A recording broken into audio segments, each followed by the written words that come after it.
Space technology से related जो article news में थे उनको मैं आज आपको करवाऊंगी। यूपीएससी एग्जाम में स्पेस टेक्नोलॉजी से रिलेटेड जितना भी करंट अफेयर है उसके बारे में पूछता है, तो हम ट्राई करेंगे कि आपको कुछ इंपॉर्टेंट से आर्टिकल्स बताएं। तो सबसे पहले तो यूपीएससी और स्टेट पीसीएस जिन्होंने भी 2025 का देना है उनके लिए काफी रेलिवेंट आर्टिकल्स रहेंगे। इसके अलावा पहला जो आर्टिकल है वो है स्पेस डॉकिंग एक्सपेरिमेंट को लेके। तो हमने डॉकिंग करवाई और जैसे ही डॉकिंग करवाई दो सैटेलाइट्स को आपस में जोड़ दिया, जैसे लॉक और की को आप जोड़ते हो ना, बस उसी तरह से ये दो मशीन्स को हमने जोड़ा था। खैर ये तो इंटरनेशनल स्पेस स्टेशन वाली इमेज है, इंडिया ने भी ये डॉकिंग अप कर ली है और इसी के साथ इंडिया आ चुका है 4th रैंक के ऊपर। तो बाकी कौन कौन से हैं? यूएस, चाइना, रशिया, जिन्होंने डॉकिंग ऑलरेडी कर रखी थी। पर डॉकिंग क्यों करना जरूरी था, उसका रीजन क्या था? देखो, हमें अपना भारतीय अंतरिक्ष स्टेशन भी बनाना है स्पेस के अंदर। जैसे इंटरनेशनल स्पेस स्टेशन था यूएस का, नासा का, तो वो तो अब हटा दिया गया है क्योंकि नासा के साथ ही ईएसए ने भी हेल्प करा था, जो जाक्सा है उन्होंने भी हेल्प करा था उसको बनाने में, पर मेन जो कंट्रीब्यूशन था वो नासा का ही था। तो अब इंडिया ने जो बनाना है उसको बोलते हैं भारतीय अंतरिक्ष स्टेशन। 2028 से इसका सामान हम भेजना शुरू कर देंगे लो अर्थ ऑर्बिट में, और बाय द एंड ऑफ 2035 ये बोला गया है कि जो हमारा ये स्पेस बेस होगा स्पेस के अंदर, वो पूरा रेडी हो जाएगा। अभी खैर ये फ्यूचर की बात है। इसी के साथ गगनयान मिशन हमें करना है। गगनयान मिशन में हम 3 फेजेस लेके चले हैं। फेज 1 में सिर्फ टेक्नोलॉजी चेक रहेगा। फेज 2 में हम रोबोट को भेजेंगे जो हाफ ह्यूमनॉइड है, यानी कि जो ह्यूमन बॉडी का टॉर्सो तक का एरिया होता है ना, पेट जहां पे खत्म होता है उतना ही रीजन है उस रोबोट का, नाम है उसका वयोमित्र। तो वयोमित्र को उसमें भेजेंगे। एंड देन थर्ड आता है जिसमें हम एक्चुअल में अपने एस्ट्रोनॉट्स को भेजने वाले हैं। तो जब ह्यूमन बींग्स को आपने ऊपर भेजना है तो हो सकता है कभी खाने की कमी पड़ जाए, कभी मशीन खराब हो जाए तो रिपेयर करने की जरूरत पड़ जाए।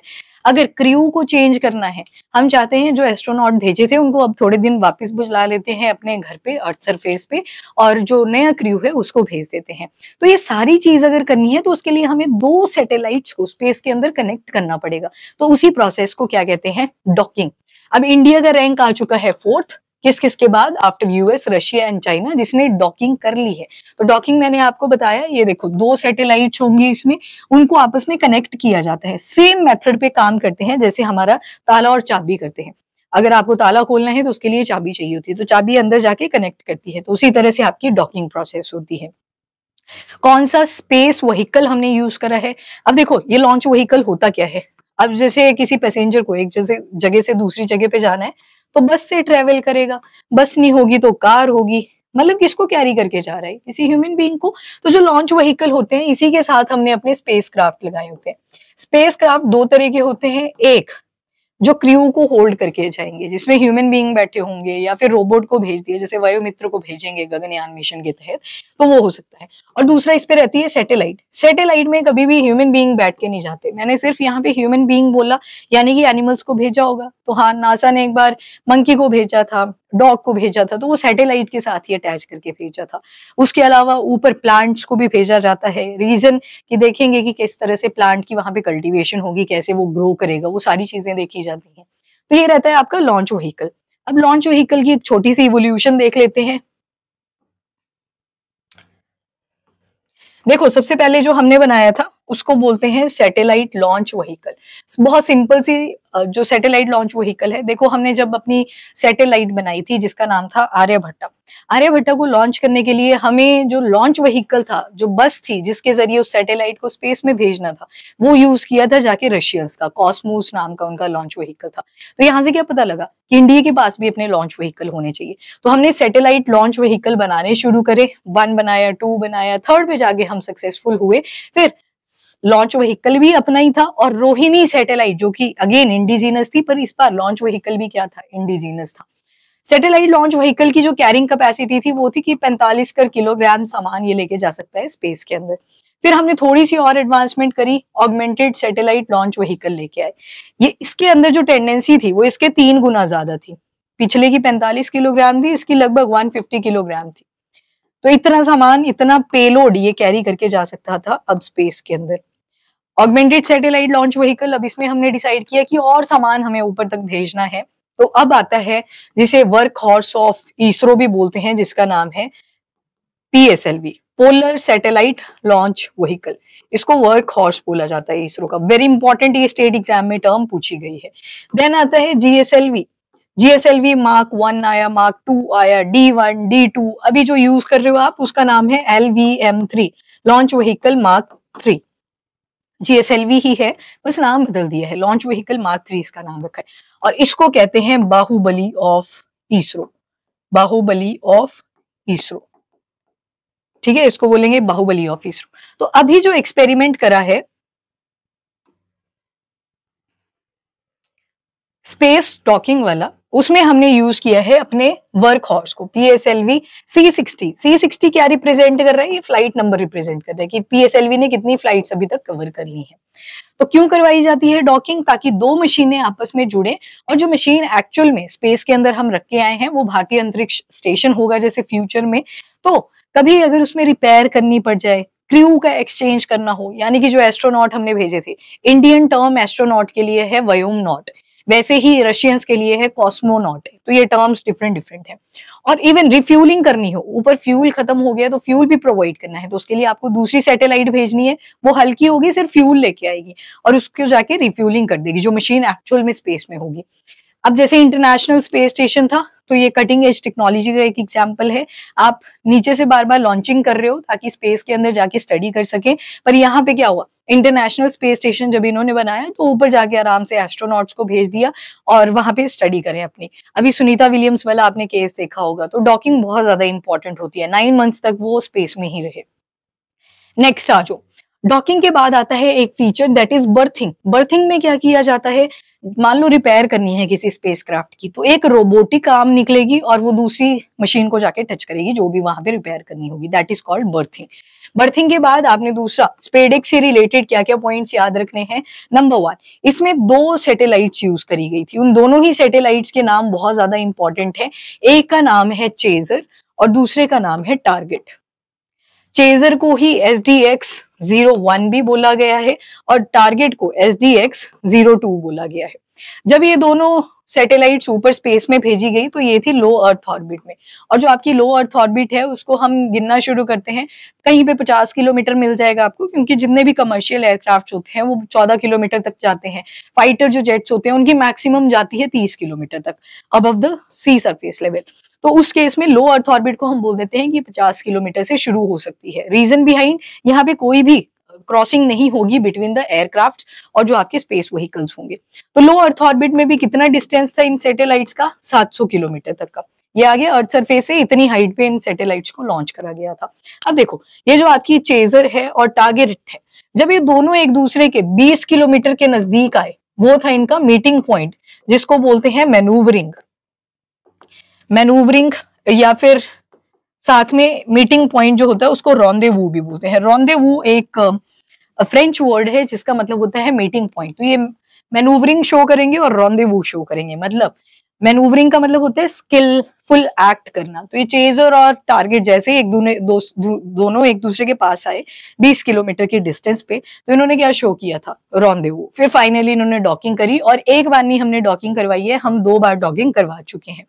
और इसी के साथ जब ये PSLV C60 अपना 2 चेजर और टारगेट को लेके गया था, तो एक और उसमें ऑर्बिटल एक्सपेरिमेंट हमने किया जिसको बोलते हैं POEM-4, PSLV orbital experimental module.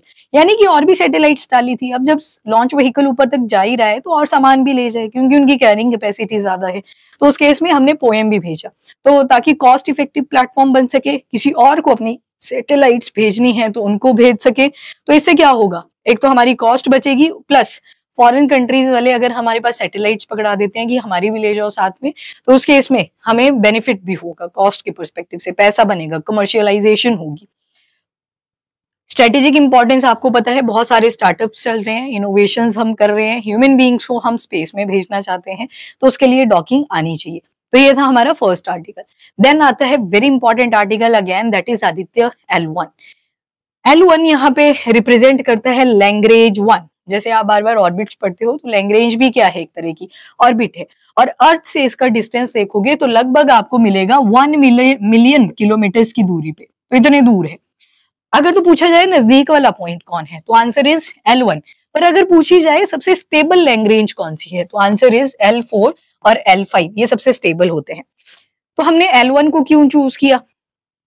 एक तो नजदीक है और दूसरा जब ग्रहण लगता है जिसे आप एक्लिप्स बोलते हो, तो ये वाला जो पॉइंट है ये अनहिंडर्ड रहता है, तभी हमने अपना आदित्य L1 आदित्य जो स्पेस क्राफ्ट है वो इस पॉइंट पे भेजा। अनहिंड्रेड का मतलब ये हमें 365 दिन की इमेजेस लाके देगा बिना किसी इंटरफेरेंस के। जब ग्रहण लगेगा, अर्थ का साइज तो बड़ा है काफी ज्यादा, मून का साइज उसके कंपैरिजन में छोटा है, तो यहाँ पे बीच में कभी भी मून नहीं आएगा जब ऑर्बिट कर रहा होगा अराउंड अर्थ। तो इसी वजह से हमने कौन सा पॉइंट चूज किया है? L1। और दूसरा नजदीक था, ये वाला रीजन था। और तीसरा रीजन, इस पॉइंट के ऊपर अर्थ और जो सन के बीच का ग्रेविटेशनल पुल है वो इक्वल हो जाता है। ना तो अब अर्थ अपनी तरह पूरी तरह से इस आदित्य L1 को खींचेगी, ना ही सन अपनी तरफ पूरा खींचेगा। और इसी के साथ अर्थ जो सन का बाहर वाला ये आपको कोरोना वाला रीजन दिखेगा, इसकी स्टडी आदित्य L1 करेगा। और कौन कौन से फीचर हैं देख लेते हैं वन बाय वन। तो सबसे पहले तो हेलो ऑर्बिट के अंदर हमने डाला था। हेलो ऑर्बिट में आपको बताती हूँ लास्ट में, याद रखना इसको कहाँ पे रखा हमने, हेलो ऑर्बिट के अंदर। 2024 के स्टार्टिंग में ही रख दिया था। 178 दिनों का ये रेवोल्यूशन इसने कंप्लीट करना था लैंग्वेज 1 पॉइंट के ऊपर। और लॉन्च कब कर दिया था? तो 2023 के अंदर कर रखा था। फर्स्ट इंडियन स्पेस मिशन था जो कहाँ पे गया था? सन को स्टडी करने के लिए। इससे पहले नासा तो कर चुका है, पर इंडिया जो है, इंडिया का ये first of its kind mission था जिसने सन को स्टडी करा। कौन कौन से पार्ट सन के स्टडी करे? तो पहले तो सन के पार्ट्स आपको ध्यान में रखने हैं। ये वाला पॉइंट होता है कोर, इसे क्या कहते हैं हम? कोर। याद रखिएगा जो सन की एनर्जी डेवलप होती है वो न्यूक्लियर फ्यूजन से होती है। यहाँ पे क्या क्या फ्यूज करता है? तो हाइड्रोजन आपस में फ्यूज करते हैं। हाइड्रोजन की आप 3 फॉर्म्स देखते हो ना, एक 1H1 होती है, एक 1H2 होती है, एक 1H3 होती है। ठीक है, ट्रीटियम वगैरह आ जाते हैं, ड्यूटीरियम ट्रीटियम तक आ जाते हैं। अब ये जो ड्यूटीरियम और ट्रीटियम होता है ये दोनों आपस में फ्यूज करते हैं और यहाँ पे बनता है हीलियम गैस। तो सबसे ज्यादा हाइड्रोजन आपको सन के कोर में जाके मिलती है, फिर हीलियम मिलेगी। हाइड्रोजन भी होगी यहाँ पे, हीलियम गैस भी होगी। दोनों कैसे, हीलियम कैसे बनी? हाइड्रोजन के जो ड्यूटीरियम और ट्रीटियम वाली फॉर्म थी उन दोनों के फ्यूजन से बनी।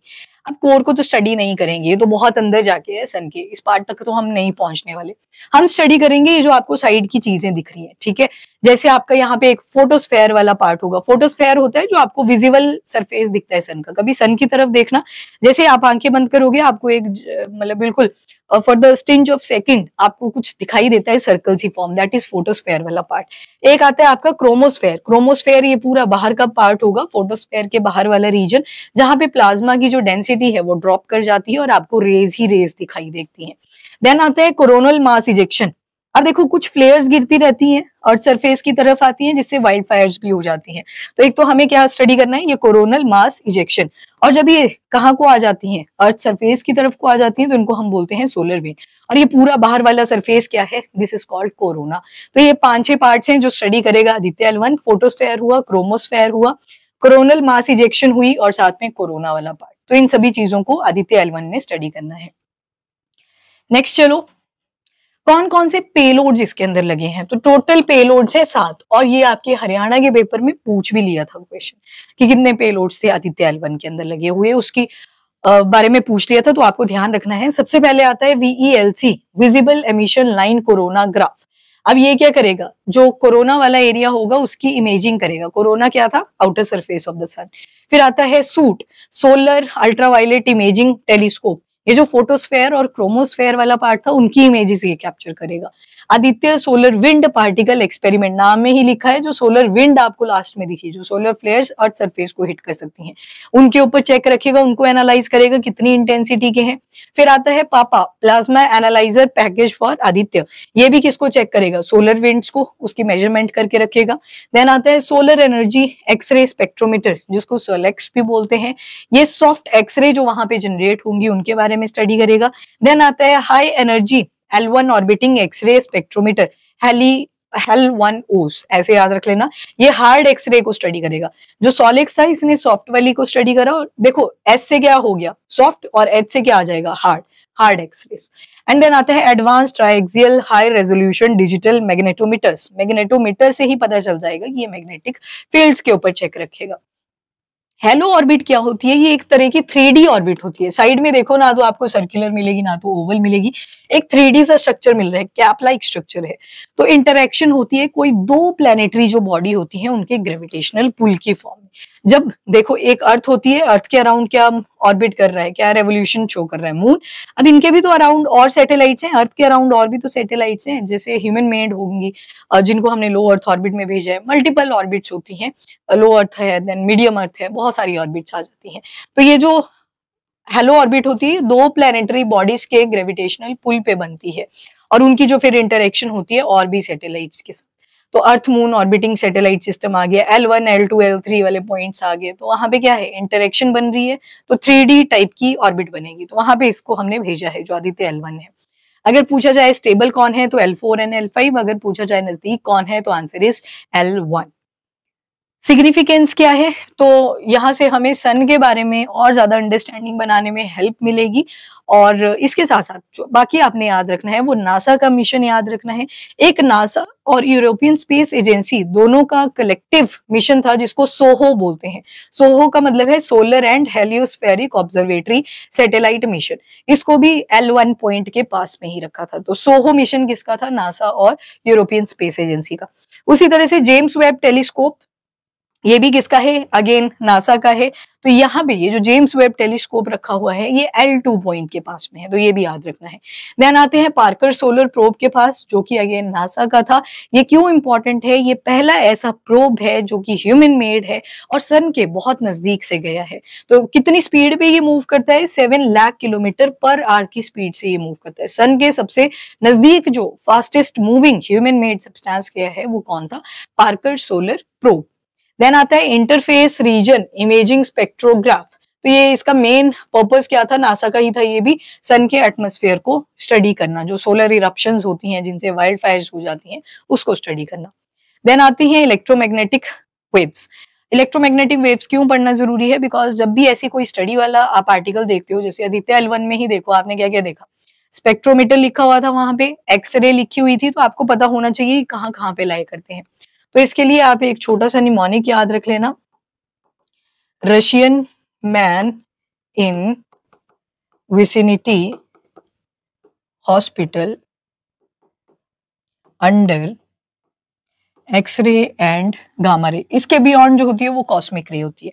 याद रखना, सबसे पहले आएगी रेडियो वेव, फिर आएगी माइक्रोवेव, फिर आ जाएगी इंफ्रारेड, फिर आएगी विजिबल, इससे कुछ नहीं बनेगा, फिर आएगा अंडर से यूवी, देन एक्सरे, फिर आएगा गामा रे। याद रखना हमेशा रेडियो वेव की सबसे ज्यादा होती है वेवलेंथ। तो एक फॉर्मूला होता है E is equal to h nu. तो इसका मतलब है अगर एनर्जी ज्यादा है फ्रीक्वेंसी भी ज्यादा है, पर न्यू की जगह पे आप C बाय लैम्डा अगर पुट करोगे तो वैल्यू आती है E is equal to h c upon lambda, यानी कि एनर्जी अगर ज्यादा है तो लैम्डा कम होगा। तो यहाँ पे रेडियो की याद कर लो सिर्फ कि इसकी एनर्जी भी कम, इसकी फ्रीक्वेंसी भी कम, पर क्या इसकी जो वेवलेंथ है वो सबसे ज्यादा है। ये जो वेवलेंथ है ये आगे चलते चलते डिक्रीज करेगी, फ्रीक्वेंसी क्या करेगी, फ्रीक्वेंसी आगे आगे चलते इंक्रीज करेगी। तो सबसे ज्यादा फ्रीक्वेंसी अगर पूछी जाए तो आंसर इज गामा। यूपीएससी और स्टेट एग्जाम दोनों के लिए इंपॉर्टेंट है, तो इसको याद रखिएगा। बाकी एनर्जी भी क्या करेगी, आगे जाते जाते इंक्रीज करेगी। तो एनर्जी सबसे ज्यादा किसकी है, अगेन गामा।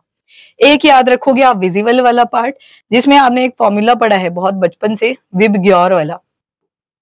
तो देखो R for red colour, R for radio wave, इन दोनों की ही वेवलेंथ ज्यादा होगी, बाकी सब पैरामीटर सेम है जैसे कि हमने बाकी केसेस में देखे। उसके बाद आ जाते हैं reusable launch vehicle, very important article, इसका नाम है पुष्पक। और सुनो ये एयरक्राफ्ट नहीं है, ये लॉन्च व्हीकल है, ठीक है, रीयूजेबल लॉन्च व्हीकल। तो इसकी लैंडिंग अगर देखोगे तो ये हॉरिजॉन्टल आपको मिलेगी। अक्सर आपने सुना होगा या तो समंदर में हम एक्सट्रैक्ट करते हैं अपने लॉन्च व्हीकल्स को, या तो वो उसी जगह पे वापस लग जाता है जहां से उसको लॉन्च किया था, मतलब वर्टिकल लैंडिंग्स आपको मिलती हैं। तो ये पुष्पक है और ये रीयूजेबल लॉन्च व्हीकल है हमारा। इससे पहले भी हमने 2 एक्सपेरिमेंट करे थे, एक्सपेरिमेंट नंबर 1 और एक्सपेरिमेंट नंबर 2। जो पुष्पक है हमारे, ये एक्सपेरिमेंट नंबर 3 था। असेंशियल टेक्नोलॉजी है क्योंकि हम चाहते हैं कि स्पेस को कटिंग एज टेक्नोलॉजी तो प्रोवाइड करेंगे स्पेस में जाने के लिए, पर हमारे पास जो लॉन्च व्हीकल है वो और ज्यादा रीयूजेबल होने चाहिए। वैसे तो पीएसएलवी भी है, जीएसएलवी भी है, पर कुछ चीजें जो होती हैं उसमें बार बार नहीं ऐड करनी पड़ती हैं, स्ट्रैप्स लगी होती हैं जिसमें फ्यूलिंग वगैरह डली होती है। नाउ वी वांट कि जो हमारे लॉन्च व्हीकल हो, जैसे एयरक्राफ्ट लैंड करता है ना, बस वैसे ही कर जाए, उसमें टूट फूट कम हो, ताकि हमारा पैसा भी बचे और हम ज्यादा से ज्यादा एक्सपेरिमेंट परफॉर्म कर सके। तो इसका नाम क्या था, पुष्पक था। ओवरऑल यही वाला आपने याद रखना है। जब ये वापस आया तो हाई स्पीड लैंडिंग कंडीशन बनी होती है और आपने देख लिया। अब देखो जो स्पेस एक्स कंपनी है, फाल्कन 9 नाम का आपने उनका लॉन्च व्हीकल सुना होगा। इनकी लैंडिंग देखो कैसे है, वर्टिकल मिलेगी, पर पुष्पक की क्या खास बात है, इसकी लैंडिंग आपको हॉरिजॉन्टल मिलेगी। वेरी इंपॉर्टेंट पॉइंट, इसको ध्यान रखिएगा। देन क्यों हमने ये टेस्ट करा और इसी फॉर्मेट में क्यों टेस्ट करा हॉरिजॉन्टल लैंडिंग के साथ, क्योंकि हम अपनी हाइपरसोनिक फ्लाइट्स भी भेजेंगे। अब हाइपरसोनिक है कोई चीज, वो उसके मैक नंबर पे डिसाइड होती है। मैक नंबर मतलब object speed upon speed of sound. Speed of sound होती है 343 मीटर पर सेकेंड के आसपास। तो अब मैक नंबर के बेसिस पे अगर एक से कम है वैल्यू तो उसको बोलते हैं सबसोनिक, अगर एक है वैल्यू तो उसको बोलते हैं ट्रांससोनिक, अगर एक से लेके 5 तक है वैल्यू तो उसको बोलेंगे सुपरसोनिक, और इसके बियॉन्ड है अगर 5 से ज्यादा है मैक नंबर तो उसको हम बोलते हैं हाइपरसोनिक। 2 स्टेज का ऑर्बिटल लॉन्च व्हीकल है ये। स्टेजेस जो होती हैं वो फ्यूल को डिसाइड करती है, जो मैं आपको क्रायोजेनिक इंजन पढ़ाते टाइम बताऊंगी। नेक्स्ट आ जो चंद्रयान 3। चंद्रयान 3 से बहुत टफ क्वेश्चन नहीं बनेगा, ऑलरेडी आ रखा है इसके ऊपर। पर ये क्यों न्यूज में था, क्योंकि हमने जब 2023 में सक्सेसफुली चंद्रयान 3 को ऊपर जो हमारे लैंडर और रोवर थे उनकी मैन्यूवरिंग करवा दी थी, तो उसके बाद 23 अगस्त को हमने बोला कि ये रहेगा हमारा नेशनल स्पेस डे।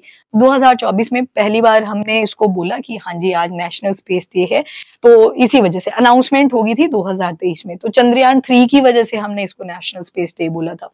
और कौन कौन से लैंडर और रोवर लगे थे, तो विक्रम नाम का लैंडर था, पहले इसके लिए इमेज देख लो। ये था लैंडर जिसने एक्चुअल में लैंडिंग करनी थी। जब भी ये ऊपर लैंडिंग करते हैं तो पहले मैनूवरिंग शो करते हैं, ऊपर थोड़ी देर हॉवर करेंगे, फिर आराम आराम से नीचे की तरफ आएंगे और लैंड कर जाएंगे जिस भी सरफेस पे इनको लैंडिंग शो करनी होती है। फिर यहाँ से एक दरवाजा खुलता है, ये रास्ता बनता है जिसको बे बोल देते हैं। जैसे एयरक्राफ्ट जिस रास्ते पे चलते हैं उसको भी तो बे ही बोलते हैं, तो ये भी बे होती है। और यहाँ से निकलता है रोवर। अब ये रोवर यहाँ पे घूमता रहेगा, लैंडर एक ही जगह पे रहेगा। रोवर फिर साइड की आसपास की पिक्चर्स को कैप्चर करेगा। तो इस रोवर का क्या नाम था, प्रज्ञान। तो प्रज्ञान भी रखना है। और जिस पॉइंट पे हमने लैंडिंग करवाई थी उसका नाम है शिव शक्ति पॉइंट। अब इंडिया इसमें भी 4th रैंक पे आ चुका है। अगेन वही कंट्री है यूएस, रशिया एंड चाइना, जिन्होंने ऑलरेडी ये वाले एक्सपेरिमेंट सक्सेसफुली परफॉर्म कर लिए हैं। इसके साथ जापान ने भी हमारे बाद में एक अपना एक्सपेरिमेंट किया था जिसको नाम दिया था स्लिम। इंडिया ने हेल्प करी थी, जाक्सा और इसरो ने, दोनों ने ये मिलके भेजा था। स्लिम का मतलब है smart lander for investigating moon. खैर इसकी जो मैनूवरिंग थी वो ठीक से नहीं हो पाई थी, थोड़े जोर से लैंडिंग होगी थी। जो रोवर था वो फिर भी काम कर रहा था। दरवाजा अगर खुल जाए, रोवर बाहर निकल जाए तो अपनी इमेजिंग वगैरह प्रॉपरली कर सकता है। तो वो तो चंद्रयान 2 में भी हमने करवा दी थी, पर वही हुआ था हमारी लैंडिंग सॉफ्ट नहीं हो पाई थी, इसी वजह से चंद्रयान 3 को भेजा था। और लॉन्च व्हीकल कौन सा यूज हुआ चंद्रयान 3 के अंदर, तो बाहुबली जिसे बोला जाता है इसरो का GSLV Mark 3। पेलोड्स कौन कौन थे, चंद्रा का surface thermo physical experiment, chest जिसको बोलते हैं, इनको इमेजेस से याद करो। सबसे पहले आता है APXS, alpha particle X-ray spectrometer. इसका मेन काम होता है जो केमिकल कॉम्पोजिशन है मून के सरफेस पे उसको स्टडी करना, मिनरल्स के बारे में स्टडी करना, ताकि जो ल्यूनार सरफेस है उसके बारे में और ज्यादा बेटर अंडरस्टैंडिंग हमें मिल सके। फिर आता है LIBS, laser induced breakdown spectroscope. ये भी क्या करता है, एलिमेंट्स कौन कौन से प्रेजेंट है उनके बारे में स्टडी करेगा, जैसे magnesium, aluminium, silicon, potassium, calcium, titanium और आपका आयरन, तो इनके बारे में स्टडी करेगा। फिर आता है रामभा LP, लैंगमुइर प्रोब भी इसको बोलते हैं। सरफेस के ऊपर प्लाज्मा तो नहीं प्रेजेंट, जो 4th स्टेट ऑफ मैटर आप बोलते हो, आयंस हो गए, इलेक्ट्रॉन्स हो गए, डेंसिटी क्या है जो कि टाइम के साथ साथ चेंज करती है। देन आता है chest, Chandra surface thermophysical experiment, जो थर्मल प्रॉपर्टीज हैं ल्यूनार सरफेस की पोलर रीजन के पास में, थर्मल मतलब हीट कितनी है या लो है टेम्परेचर, उसको स्टडी करना। इल्सा, इंस्ट्रूमेंट फॉर ल्यूनार सिस्मिक एक्टिविटी, नाम से ही पता लग रहा है सिस्मिक, अर्थक्वेक रिलेटेड कोई इवेंट तो नहीं हुए हैं उसके बारे में स्टडी करेगा। इसी के साथ मून का एक चैंग 6 प्रोब भी है, उसको भी ध्यान रखना। इन्होंने पहली बार सैंपल कलेक्ट किया था मून के बिल्कुल दूर वाले पॉइंट के ऊपर। तो 2019 में भी चाइना पहली कंट्री बना था जिसने Yutu-2 को फार साइड ऑफ द मून, मतलब सबसे दूर है जो मून का पार्ट अर्थ सरफेस से, वहां पे लैंडिंग करवाई थी। Yutu-2 याद रखना। और चैंग 6 जब करवाया था तो उससे सैंपल कलेक्ट करके लेके आए थे। बाकी ये आपको पता है जो दूर होता है, जिसपे आपको लाइट नहीं मिलती मून के, उस वाले पॉइंट की बात कर रहे हैं जब फार सरफेस बोला। देन और कौन कौन से ल्यूनार मिशन थे, तो चंद्रयान 4 को भी कैबिनेट ने अलाउ कर दिया है कि ये एक्सपेरिमेंट भी हम परफॉर्म करेंगे और सेफली अर्थ पे वापस भी लेके आएंगे वहां से सैंपल्स को। एक आता है लूपेक्स। लूपेक्स 2 एजेंसीज का काम है, इसरो और जाक्सा। यहाँ पे हम इन्वेस्टिगेशन करेंगे कि वाटर की क्वांटिटी कितनी है और क्वालिटी कैसी है, दोनों चीजों के ऊपर इन्वेस्टिगेशन करेंगे मून के कॉन्टेक्स्ट में। और dark side of the moon पे भेजेंगे, अगेन फार साइड जो है मून की, वहां पे इसको भेजेंगे। एक आर्टिकल है वेनस ऑर्बिटर मिशन को लेके, VOMB जिसे कहते हैं। तो यहाँ पे साइड में अगर आप इमेज देखोगे तो ये ऑरोरा बोरियालिस, ऑरोरा ऑस्ट्रेलिस तो नहीं है, इसको हम बोलते हैं एयर ग्लो। तो ये एयर ग्लो किस रीजन की वजह से होता है उसको स्टडी करना है। बाकी वेनस आपको पता है हॉटेस्ट प्लैनेट भी है। इसी के साथ वेनस का जो एटमॉस्फेयर है काफी थिक है और वहां पे आपको सल्फ्यूरिक एसिड की बारिश मिलती है, H2SO4। इसके क्लाउड्स मिलते हैं। सोचो, जिसको किंग ऑफ एसिड बोला जाता है, वहां पे उसके क्लाउड्स बने हुए हैं। तो ये जो वेनस ऑर्बिटर मिशन है, ये इंडिया का मिशन है वेनस के लिए, शुक्रयान मिशन भी आप इसको बोलते हैं। तो इसमें क्या क्या करेंगे हम, एक तो डस्ट को स्टडी करेंगे, वेनुशियन एटमॉस्फेयर की, और साथ में जो एयर ग्लो होता है उसको स्टडी करेंगे, टोपोग्राफी कैसी है वहां का उसको स्टडी करेंगे। देन जो एक्सरे स्पेक्ट्रम है उसके ऊपर फोकस करेंगे और सरफेस कैरेक्टरिस्टिक्स को भी देखेंगे। तो टेक्नोलॉजी को ये दिखाएगा। हम यहाँ पे एरो ब्रेकिंग भी शो करेंगे। एरो ब्रेकिंग का क्या मतलब होता है, आपने हवा में ही ब्रेक लगानी है, दैट इज एरो ब्रेकिंग। तो जो भी स्पेसक्राफ्ट यहाँ पे भेजा जाएगा उसकी ब्रेकिंग लगाएंगे आराम से, पहले स्पीड पे जाएगा फिर उसको स्लो डाउन कर देंगे। देन थर्मल मैनेजमेंट टेक्निक्स यहाँ पे यूज करेंगे, क्योंकि यहाँ पे आप देखो एयर ग्लो है और जो क्लाउड है उसमें सल्फ्यूरिक एसिड है, कहीं ना कहीं टेम्परेचर की वेरिएशंस मिलती हैं। लॉन्च व्हीकल हमने मार्क 3 ही यूज करना है और मार्च 2028 तक हम इसको लॉन्च करेंगे। पेलोड्स कौन कौन से हैं, तो वर्टिस है, वॉर्डेक्स है। अगर पूछ लिया जाए वर्टिस वॉर्डेक्स ये नाम के पेलोड किसमें लगे हैं, तो ये वेनस ऑर्बिटर मिशन में लगे हैं। एटमॉस्फेयर इसका थिक है, ग्रीन हाउस इफेक्ट ये शो करता है, तभी तो हम थर्मल मैनेजमेंट भी कर रहे हैं। थर्मल का मतलब ही क्या है, टेम्परेचर। और टॉक्सिक क्लाउड्स हैं सल्फ्यूरिक एसिड के। फॉस्फीन गैस भी यहाँ पे मिलती है और जहां पे फॉस्फीन गैस प्रेजेंट होती है वहां पे माइक्रो ऑर्गेनिज्म की प्रेजेंस पाई जाती है। फॉस्फीन का फॉर्मूला है PH3 और ये भी आपको क्लाउड्स में मिलेगी।